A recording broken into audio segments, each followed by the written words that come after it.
দুর্ঘটনার পর বেঁচে যাওয়া একজন ছাত্র তার আহত বন্ধুকে ক্লাসরুম থেকে ফিরিয়ে আনতে গিয়েছিল। ফায়ার সার্ভিস অফিসার বাধা দিয়ে বলল, এর কোনো লাভ নেই, তোমার বন্ধু অবশ্যই মারা গেছে।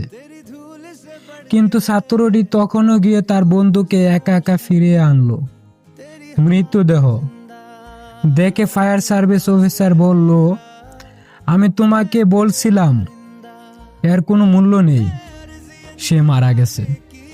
ছাত্রটি উত্তর দিয়ে বলল, না স্যার, এটি সত্যি মূল্যবান ছিল।